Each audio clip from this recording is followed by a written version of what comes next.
Y'all, what is up? What is going on? Welcome back to another episode of The Millennial Way. I'm your host, Chase Coleman. And before we get started today, can we all just take a breath? I mean, shit, we made it through 2020.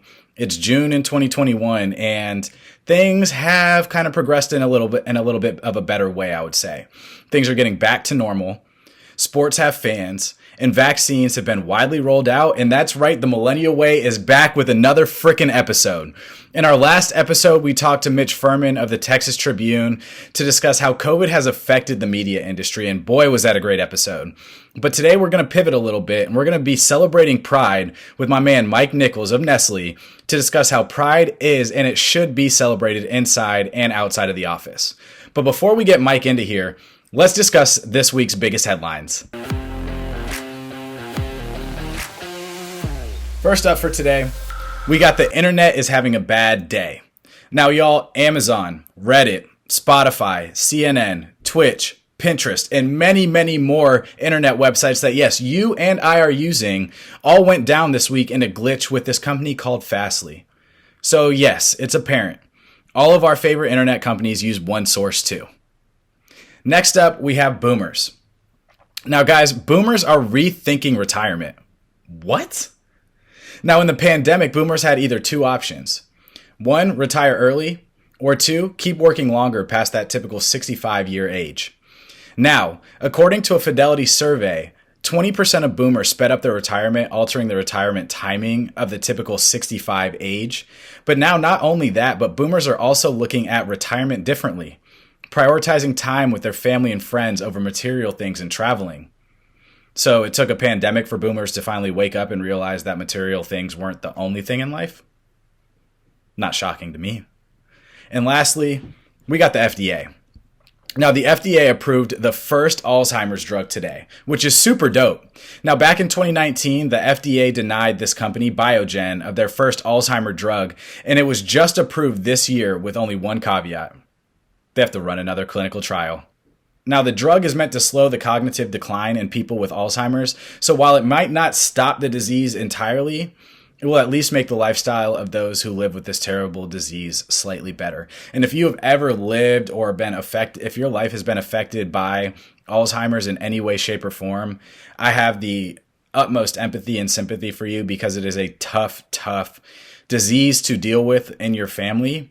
And the fact that we are getting that much closer to a drug being sent out into the world and into our society is just great news. Great news. So now that we have this week's top headlines, let's bring on my main man, Mike Nichols, to celebrate Pride and discuss how Pride is and should come to life in the workplace.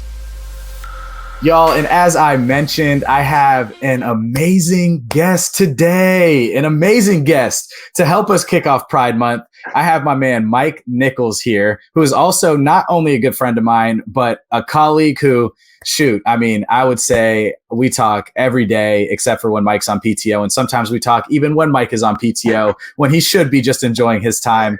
But before I go over and introduce Mike and let him kind of talk just a little bit, make sure to like and subscribe below. You guys have to subscribe to our YouTube channel. I need the support. We need the support. This is the only way that we can grow. And make sure to follow us on Instagram @_millennialway. But now that I'm done with that, Mike, my man, welcome to the show. How are you doing today? Doing great. Thanks for having me. Oh, no problem, man. It is. I'm just super ecstatic to have you here right now. And honestly, to be helping kick off Pride Month. Actually to be kicking off Pride Month. I feel like, we just had a conversation at work. What was it? Not even a week ago, talking about all the cool events that you have going on and all the fun stuff that you've been doing within what we call an ERG, Employee Resource Group, the Pride Alliance over at Nestle. But before we get into all of that, Mike, I'm going to kick this over to you and just kind of let you talk a little bit about yourself and kind of let the audience know who is Mike Nichols. Awesome. Yeah. Well, again, thanks for having me on. Yeah. So, I've, been around Seattle for, 13 years. And so, I've definitely become well engaged in the community and, all the things, pride, especially for work and, in work, out of work, building relationships with the community and just, kind of doing things like that, just kind of I really, like it. working on things at Nestle, my current job. And then, again, outside of work, just really being able to connect with the community and make new friends and meet new people.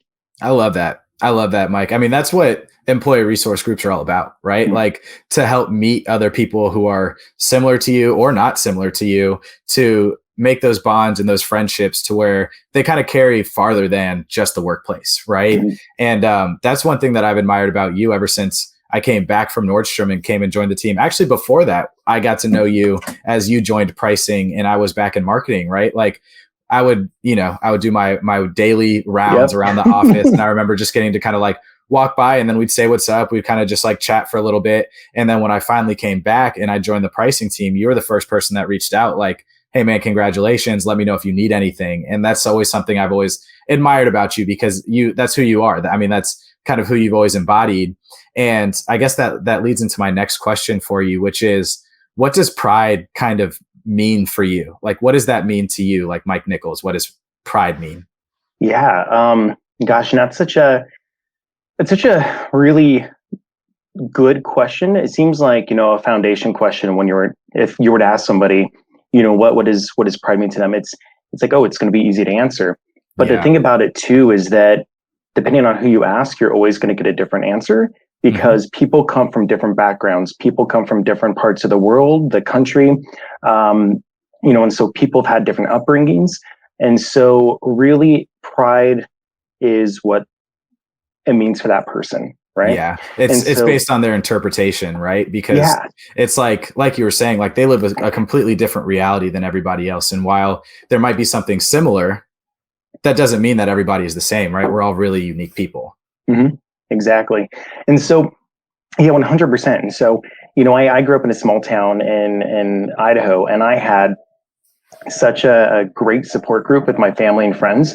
And even though it's Idaho and a small town, I never had any issues coming out. I never had any issues with, people accepting me for who I am. Mm-hmm. Never. And so I was able to really not have to, deal with the emotions that comes along with that. Mm-hmm. So really, yeah. So like, for me specifically, what pride means is, it means that I can be proud of who I am. It means that I can talk to people about myself. I can talk to people about my husband, and I can say that I'm married. I can say that I'm a part of the community, and it's really kind of the other part is equality too. Knowing that Mm-hmm. I can go to work and I can be treated equal. I can be somebody that has the same human respect and uh, shoot, I can't think of the word. Sorry, It's all good. stubbled. It's all good. But yeah, but I can have the same basic human rights that any straight person can have. And Yeah. so I think that's the biggest thing and the best part of it, And then also it means, we've made so much progress. If you Mm-hmm. think back, not in really actually in our lifetime, if you think back 10, 20, 30 years, you know, gay gay marriage and being gay was illegal at a Mm-hmm. certain point in time. And there were people that sacrificed the risk, and some of them gave their lives to be able to support the cause and to stand up for what is right. People were arrested, people were beaten. There's, if anybody wants to, there's a lot of research that they can do on Stonewall, and Mm-hmm. so in New York City, and so that was kind of where everything happened, the Stonewall riots, and which is such a powerful movement. And there was things that happened before that, but that was the really big one that really kicked off. We needed to be treated equally. Absolutely. So really, we are where we are today in terms of equality for gay rights because of what people have done to get us to where we are today. No doubt. No doubt. And I love that you said that, Mike, because it relates a lot to me personally when I think about all the things that have on over the past year, right? That's something that's hard to forget about at the end of the day. I mean, with COVID, the pandemic, being locked up, being in the house, and then everything that happened over the summer and kind of came to fruition, right? In terms of just civil rights movements in general, and then looking at what's going on over in Israel and Palestine and, Hamas today, and just the craziness of 2020 and 2021 has really made me take a step back and say, who am I? And try to understand who I am. And while I've been doing that and searching in that, it caused me to do a lot of research, right? And then I go back and I look at the civil rights movements that went on in the 50s and 60s and throughout all of history, essentially. And I say all of history in a bodacious statement, right? Because obviously it's not been all of history. But when you think about it in that perspective, you're like, wow, we've made a lot of progress from where we were 20 years ago, 40 years ago, 60 years ago. And then when you take another step back and you look at all that progress and you go, right now, there are issues that need to be fixed, right? There's still problems that need solutions, and we need to act a lot faster than we've been acting in the past. And now with technology, we need to act even faster, because if you don't, it's going on Twitter, it's going on Instagram, it's going on Facebook, it's going on Reddit, it's going on, it's going on all social media platforms, and everybody's going to hear about how you're canceled, damn it. But I just love that you said all of that, because I think it's really come to fruition, at least for me personally, within this past year. And having my little brother be gay as well, and him having a similar, I would say, receptiveness to his coming out as you did, where we were all support. We were like, cool, man. Like no skin off of our back. You know what I mean? Like, you're the same person, still going to love you the same. I'm never going to, like, nothing's going to change. And I can only imagine that that's a really fulfilling feeling. But kind of taking this into the workplace and thinking about work just in general, for me at least, and I'll start us off with this one. For me at least, like, I've never had any issues, at least, like, thinking that I wasn't accepted in a place. And I say that because in my upbringing, I was accepted everywhere. And I just truly was, whether I was going to a white neighborhood, a black neighborhood, any type of place, I was relatively accepted. So walking into the workplace, I didn't really think that I was ever going to be discriminated against until, for me, for the first time, I looked up on, like, a stage and saw that there was nobody that looked like me. And I was like, well, holy crap, like, I can't do this, And thinking about that, and then thinking about all the things that I've been able to do within the workplace, I'm like, okay, like, I could help progress this change. I could help put a lot of my energy and my passion back towards a group that's going to help move things along.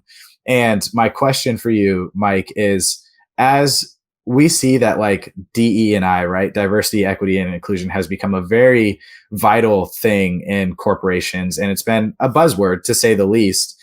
What has your response been to how not only just the company that we work in, but, like, most corporations are handling it? Like, have you seen some that do DE&I specifically for Pride very, very well, and some that do it not so well? And I would just love to kind of hear, like, your thoughts on that. Yeah, gosh, such a good question. So that one is really interesting, because there are companies that do a good job, and it's a really heavy question in terms of, companies do a good job. I'm not going to say that there's anyone that does a great job, but they do a good job. And before I unpack that, and there also are companies that could do a lot better. And really what that boils down to, personally, I feel, because I work for big global and public companies, and I've also worked for very small private companies. So this is a perfect question for you. It's so great. Yeah. And so big, the thing about that is that bigger public companies typically do a good job, because they will do what they need to do. They'll put a D&I, they'll make sure that they have a group for everything, not just for the LGBTQ plus community, but they will do it for every community group of people that needs to be represented. Then they will do that. And so I think that's great.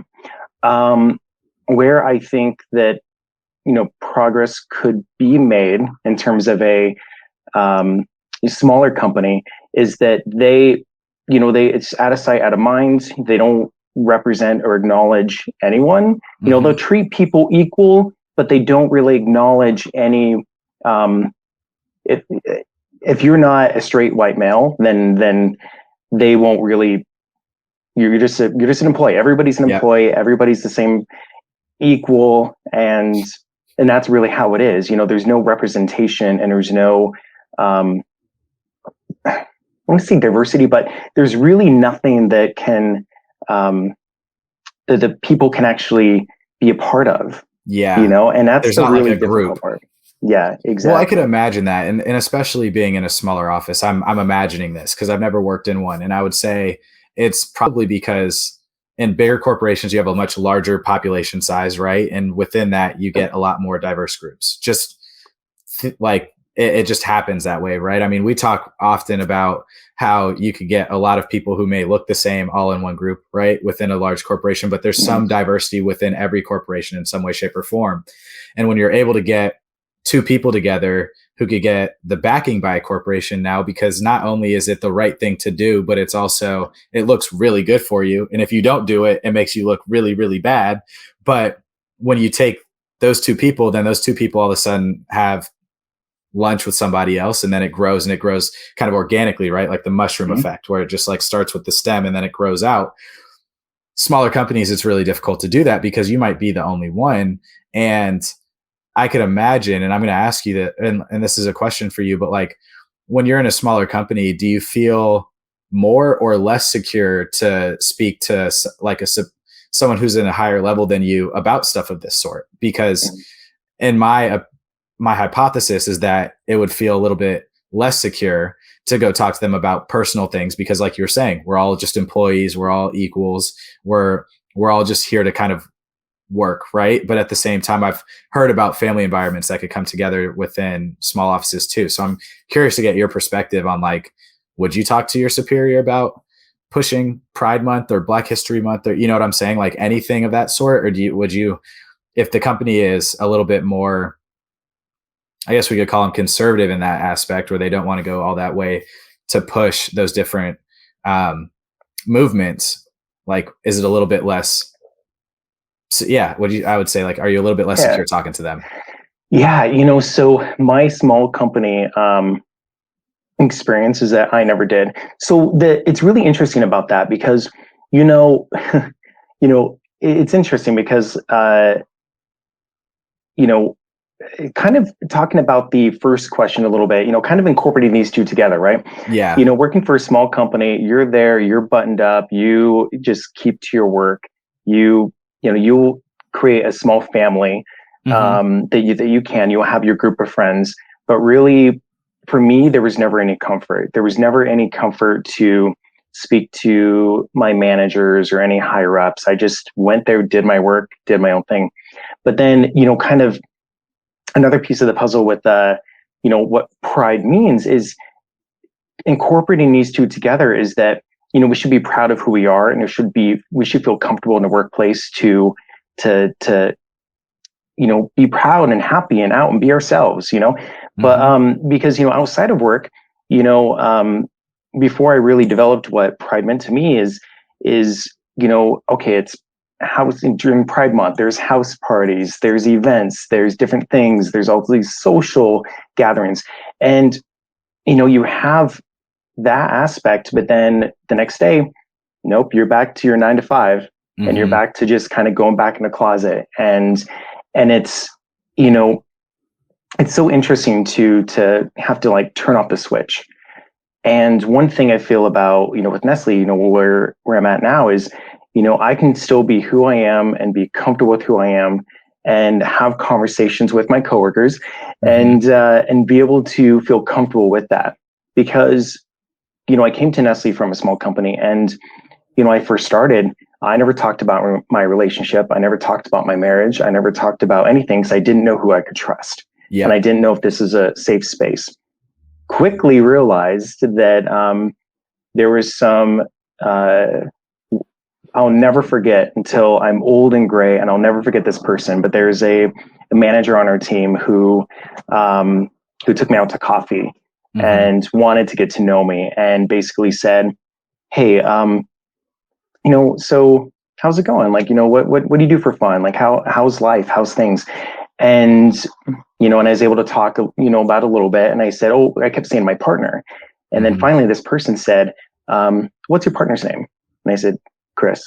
And And it's like, oh, well, that's a great name. That's awesome. And so from that time, it was really nice to have somebody that pushed that, that was able to really just like, hey, I can tell you're uncomfortable. I'm here to help you feel comfortable. It's a safe Yeah. space and you're going to be okay.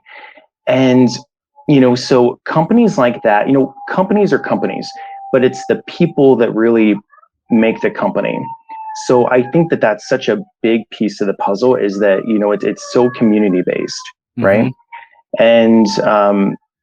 And I just think that goes such a long ways, because in a small company, nobody would have ever said that to me. They would have never come up and wanted to get to know me or talk about my personal life or anything. Yeah. And then I just think that, again, like I say, like a big company it's so amazing to just have, a support system. And I think that's great. So, again, companies do a good job. There's a lot of improvement that we can always do. Mm-hmm. But yeah, so. I love that. No, I think that's awesome. I started smiling when you started telling that story, because I've heard it a couple times, and I just think it's such an awesome story because it really speaks to the culture, right? Especially on our team. I think our team is pretty tight knit. A lot of really cool guys and women as well on the team. I usually say guys, incorporating everybody, right? But it's just I love that for you, and I'm very happy that happened. But while I'm thinking of that, I'm also thinking about something else that I saw on Twitter. I mean, shoot, just this week. So as Pride Month just kicked off, I saw a lot of people tweeting about how companies have been changing their logos and kind of painting the Pride flag across it in support for Pride Month. And it was actually the opposite of what I thought was going to happen. And the sentiment was really, really negative. And a lot of people were saying, like, this it's so fake. We're so sick and tired of seeing your stupid logo. Like, just putting the pride flag on it doesn't mean that you support the LGBTQ plus community, blah, blah, blah. And I would love to just get your perspective on that, Mike, because to be completely honest with you, in my honest opinion, I don't even know how to feel about that. Like, I don't know if I would be happy, mad, sad, offended by that. And like, I'm really just curious to hear your perspective, because it seemed like a lot of people within just this year alone, because I'm on, we're all on social media often, and I was just on it, and I'm scrolling, and next thing you know, I see a tweet pop up, and then I click on it, and the thread is just like, and it's all negative, and I was like, wow, like this is interesting. But I'd love to get your perspective on that. Yeah, and so this is just about companies having a pride symbol, right? Is that kind of? Yeah, just how they take their logo, like for example, like Twitter has that little Twitter bird, and it's normally white, switch it. Okay, and then they switch it over to the pride flag. Mm-hmm.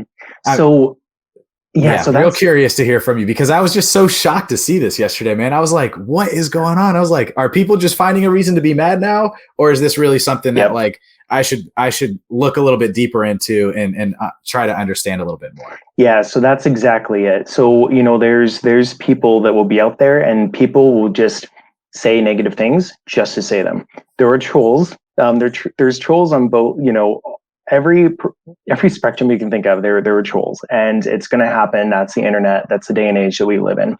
But the big thing about that too is, people are just being mean. So, a company that will change their logo, or change a piece of, like Google. If you go to Google, I think Google has a pride, drop down. If you search anything pride, I did it on my phone, and it was great. So at least with me on my phone, I went on Google and I typed in pride flag. This was, I think, today or yesterday. Typed in pride flag, and then immediately, at least probably a dozen of flags, different LGBTQ plus flags, fell from the top to the bottom. Just like, you just got bombarded. And I think that's great. So I think companies doing that is great, because they show their support. People are going to come out and absolutely just be offended.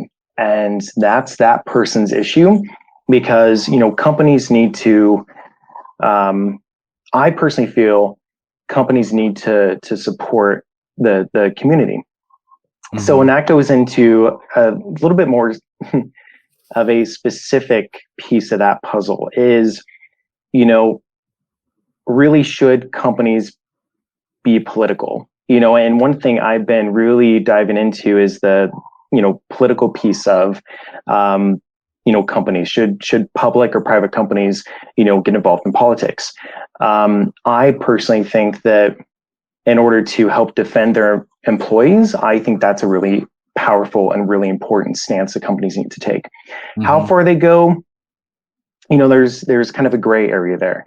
But the best thing that I know, I remember years and years ago, I kept thinking, oh, I really want to work for Starbucks, because I think it's the CEO at the time. There was a meeting with the shareholders, and somebody was offended that the company took a stance on being pro-gay marriage, and basically said, then sell your shares. Yeah. Sorry, if you're not okay with this, then sell. And I think that was Howard. I can't remember. It probably was. Knowing him, he was probably just like, okay, and that's sell great. them. Exactly. And that's a company that, I'm going to feel comfortable working at, and kind of the other piece of that is Nestle. So one thing that happened, I think it was the month of April, Nestle did an article with the other, there's 3 other major food manufacturing companies in the US, and they came out with an article on USA Today in support of basically being against the anti-LGBTQ plus legislation that's currently being passed in many states across the country. So I'm really proud to say that Nestle, is against that legislation, and they're definitely pro LGBTQ plus, and they're supporting the community, and I think that's really powerful. And I think that companies are forced to become political. I think that our current state of the world is forcing people to have a stance, and it's always really important to be at a company that respects that treats you equally and then respects who you are as a person. Absolutely. And I have kind of 2 things in response to that, because I think, one, in my opinion, I think it's sad that it's political.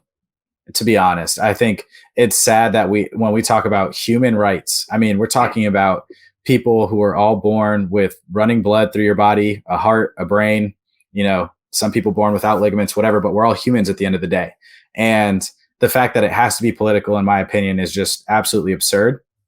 I'm just going to put that out there. And then the second part about it too is, I think it forces companies to become political, but many major corporations have lobbyists that sit within DC, right? So they're already involved within politics. So now it's almost, in my opinion, them taking a step further and saying, now we have to talk about it.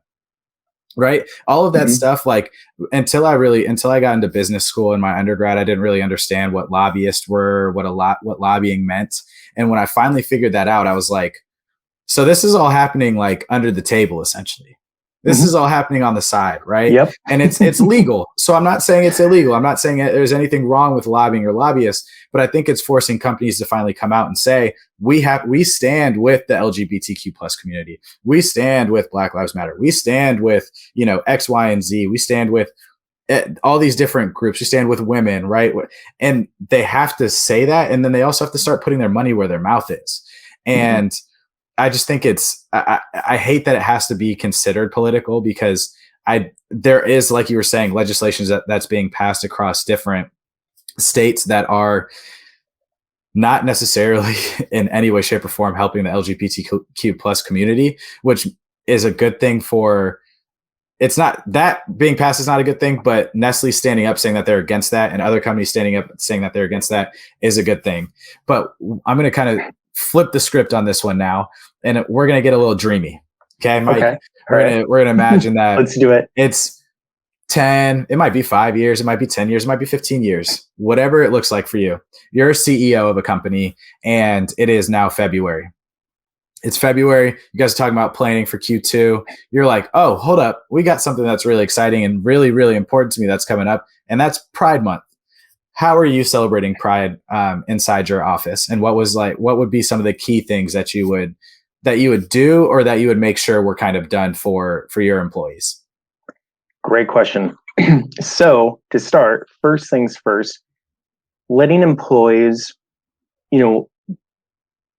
be respectful and letting employees celebrate the way that they want to celebrate. So if there's pride committees, let them decorate, let them celebrate, let them run events. That's kind of the foundation. That's the basic piece of it, right? I think, having, the organization be able to have people speak to, speak to pride and being able to, have conversations with their leadership. Like for me, I would listen. I would listen to the people and say, hey, this is what we need. This is what we want. These are the fights that we're currently having. And here's the struggles that we're having. And I think it's really important, honestly, just to listen. Mm-hmm. And,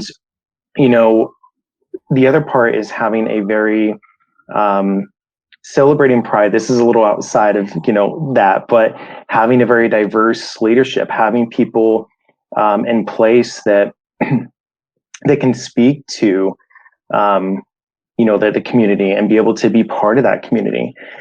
And the biggest other piece is do not get involved in pride parades. The pride parade is not a fucking corporate parade. It is a pride parade. It's for the people. The corporations should stay out of it. That's my personal viewpoint. I have a lot of friends that share that same sentiment.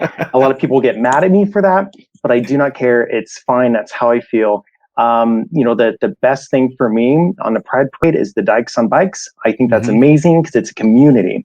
Anything that comes through for community basis is that's going to draw more of an image of what pride is about, as opposed to corporations having floats. Corporations can show their support, and they do that every day. But for me, being a CEO, show your support in the little ways will go much further than having a big float, going down the street. I like that. Again, people get upset with me for that, but people have explained to me why that's so important, that corporations have turned it into their event. Yeah. And that's not the way it should be. That's not the way it started. So yeah. No, I understand. I get that completely, man, because I think back to the first Pride parade that I ever went to was in Cincinnati. Two of my friends got married up there, Melanie and Mackenzie Stewart. Awesome people. I've had Melanie on here multiple times, but it was awesome because I moved out to Cincinnati for a summer for an internship. I had 0 friends. I didn't know a damn person in Cincinnati besides those two. And they took me in like family, and it was very eye-opening for me to learn and understand how much love someone could have for somebody else. And speaking about how much love they showed to me, and then also how much love they showed to each other. And when I saw that, and then when I saw their family take me in like I was their damn son, I was like, how could I not go to the Pride parade this summer? Like, how could I not show support for you guys? And it was because it was something that I was never accustomed to. Let me say that I had never attended a Pride parade before. It wasn't something that was ever really on my radar. And growing up in suburban Atlanta, there was no Pride parade. And then going to Podunk Town, Florida, there was nothing down there. We were lucky if there was even like a live band at a bar. Let's just put it that way, let alone a parade. But when I went to the Pride parade, the one thing that I noticed was that P&G was giving out a massive amount of different things. And it was interesting, but like I kind of brushed all of that off to the wayside because I was just having so much fun. Like we walked downtown, me and my friends got Grater's ice cream, which is my favorite type of ice cream in the world. And we just kind of walked around, talked to different people, met people, danced a whole lot, and had a great time. Yep. But when I think about the company aspect of it and them being there and all the Pride parades out in Seattle that I've been to that have been led by, the company that I've been working for at that time, and then I go with them. Typically it's been with Starbucks in the past years, and it does kind of turn into a whole kind of like show. And it's not what, in my opinion, Pride is really about to like you're saying, and it's authentic. It wasn't really built that way. It was never meant to be that way. And because of that, the little things, which are more personal, at least in my opinion, they're much more personal, mean a lot more than doing something where you're going out and spending $500,000 just to be a part of a parade or something like that. Yeah. So how did you feel like with your first one? Did you feel like, you feel like excited? Were you like overwhelmed? Like, I mean, because the parades can be really big, right? Like, They are big. Yeah. So I would say it was a mix of emotions. So I'll talk about this, and then I'll talk about a different instance, which was my first time when I moved out here. So going out, like in Cincinnati, I was pumped. I was excited. I wanted to go. I wanted to be there. I also like wasn't doing anything while I was there. Like I would go to the gym, I'd go to Chipotle, I'd go to Grader's Ice Cream, I'd go to work. Those are the four places that I was at all the time. And when we were getting ready to go, like, I'm putting on my Pride shirt, I'm getting ready. I'm not a glitter guy. I don't really like paint all that much. So I painted my arm, but so I did step out a little bit. I stepped out a little bit, but it was cool. And when we got there, I was very overwhelmed. And I think I was so excited on my way there that I had this like, you have this like picture, right? Everybody has this expectation of what it's going to be. And especially at that time in my life, like a lot of things that I expected to go a certain way, if they didn't go that way, I was like kind of like either overwhelmed or pissed off. You know what I mean? Like like a normal college student would. But when we got there, I was like, whoa, like this is really Pride. Like this is really what it's like. Like I'm seeing guys in Speedos for the first time in real life, like that I've never seen that before. I'm seeing people who are butt naked with just body paint on, and I'm like, whoa, like this is new. So I was taking it all in. I think it took about, I would say maybe an hour for me to truly feel like I was like calm. You know what I mean? Because like it was such a high. First, you're taking in everything, and everyone is nice as hell. No one's there for any problems. Everyone's there to just celebrate and have a good time, and people are throwing you stuff and all that stuff. So I'm jumping, I'm having a good time. I'm dancing with Mel and Mackenzie. And then next thing you know, it's like, we're in front of the Grader's Ice Cream. I don't know. I blacked out maybe. And then we got there. And by that time I was like, whew, and then we got our ice cream and then started chilling. And I was like, wow, like this was a really cool experience. Like, I'm really glad I got to do this, because this is something that if I wasn't friends with Mel and Mackenzie, I probably wouldn't have gone and done that. And then moving out to Seattle. So this goes into my second little fun thing for you. I moved here May 23rd of 2016, a day I'll never forget. And I say that because it was a big day in my life. But a couple of weeks after that, so I was trying to meet friends, right? Moved out here, similar situation as Cincinnati. And I meet the interns. And I'm like at Starbucks. I'm like, cool. I'm about to be friends with the interns. Like I'm fresh out of college. Y'all are still in college. Like it's like a senior hanging out with a junior. There's no difference. And they're like, hey, like we're not going to go out this weekend, but next weekend we're going out and we're going to go hit the bars in Cap Hill and go do all this stuff. And I was like, dope. Let's go. Like finally I could go out and go see Seattle. So I show up to their apartment. We start pre-gaming, and then they're like, hey, we're going to go to Unicorn. And Mike, Unicorn. Oh yeah. Absolutely. A lot of the listeners probably don't know what Unicorn is, but just wait till I get there. So, I'm like, cool. Yeah, I don't care. Like wherever we're going to go, we're going to go. Unicorn, let everybody know, is one of my favorite bars to go to still in Capitol Hill till this day. My buddies know I went and celebrated my birthday there a couple years ago. It took me years to realize that there's a downstairs, and mind blown. The downstairs is my favorite part. Oh yeah. Let's get weird. Let's get weird. So I'm at their apartment, right? I don't know what Unicorn is. I don't really know nor care.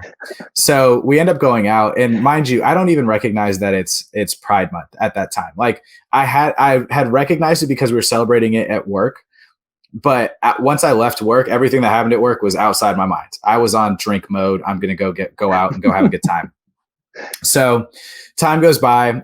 I end up getting pretty drunk, and then we go out to Unicorn, and I remember getting out of the Uber, and everybody walks in before me, and then I walk in, and I was like, and I was just so shocked at what I was seeing, because I didn't know what to expect, right? You're talking about a kid from the South. I'm used to walking in. There's a bunch of TV screens. There's a bunch of people just talking around the bar, and like a bunch of Southern accents everywhere, right? What I would assume like an Idaho bar kind of is. Oh, yeah. Very similar to that. And then I'm walking into downtown Seattle, Capitol Hill, Pride Month, and I walk in, and there's a dude in a Speedo with glitter all over him dancing on the stage. There's these girls wearing like, I don't know if they're wearing anything, to be honest with you, but they had paint all over them. They were painted the rainbow, the pride flag. It was just nuts. It was absolutely nuts. And I just remember walking in and like looking at everybody. And the first thing I said was, where are we? And they were like, Unicorn. And I was like, this is pretty dope. Let's party. And then I walked up to the bar, and this is the last part of the story I'll tell. And then they were like, oh, everybody's got to get the special drink, unicorn jizz. And I was like, okay. Don't really remember much after that besides having a really good time, and then ended up sleeping on my buddy's couch after that. But that was my two experiences of really like, like I would say like the gay community when I first, I mean, my first experience is really like in those two scenarios, right? Going to a pride parade, which I love to go to. I mean, you talk about just like partying your butt off and having a good time. Like, you know it better than I do. And then going to the bar and realizing honestly, like that, it's just a fun bar to go to, right? Like I said, like I made my friends, or not made them actually. They were like, where do you want to go for your birthday? This was a couple of years ago. And I was like, Unicorn. And they're like, let's go to Unicorn. And I was like, all I need to do is order some unicorn jizz, get the unicorn jizz, get the unicorn hat on, get a pic, and let's keep partying. So anyways, it's, I'm really happy we've been able to have this discussion, but I have one last question for you. Right. Only one more.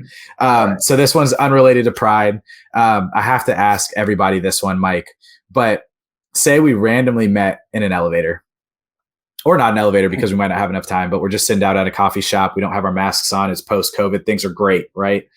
And I come up to you and I say, hey, man, I'm really just struggling, looking for some motivation. And I just need a couple tips. What tips have you had? What top tips would you give to me or anybody else that would just come and sit down with you in life? And this could be about career. This could be personal. This could be about your dog, who is amazing. But like, what are, maybe your top 2 to 3 tips you'd give somebody, say today?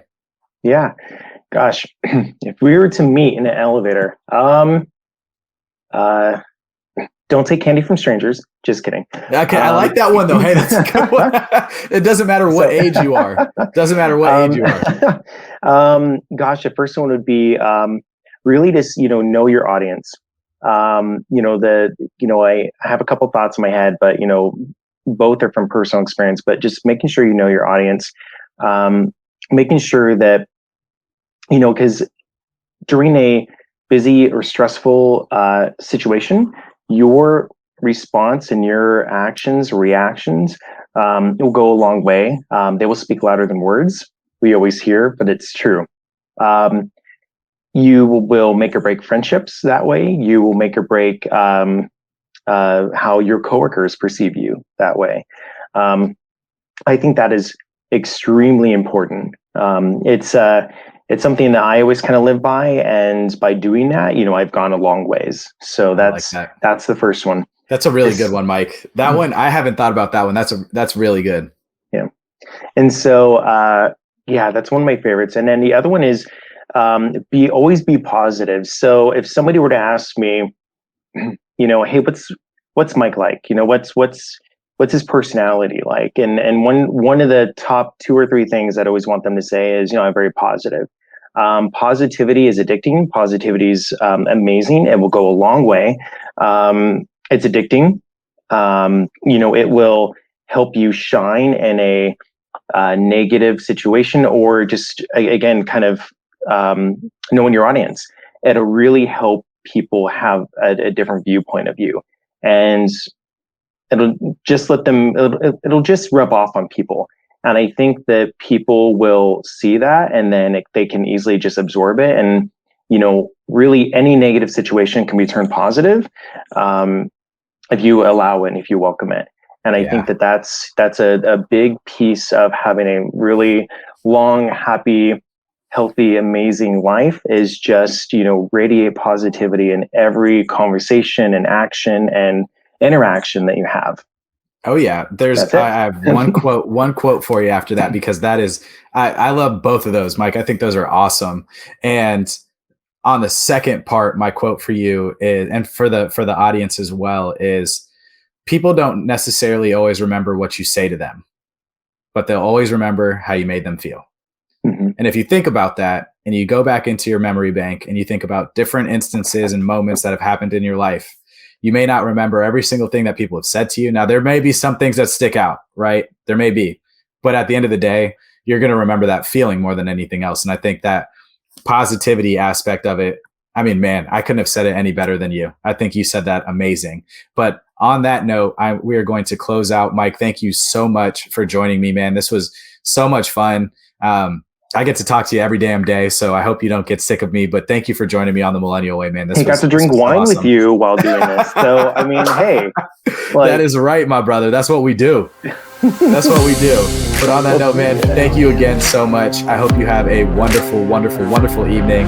And shoot, happy Winning Wednesday, man. Yeah, happy Winning Wednesday. Thank you so much. I appreciate it. Thanks for having me on.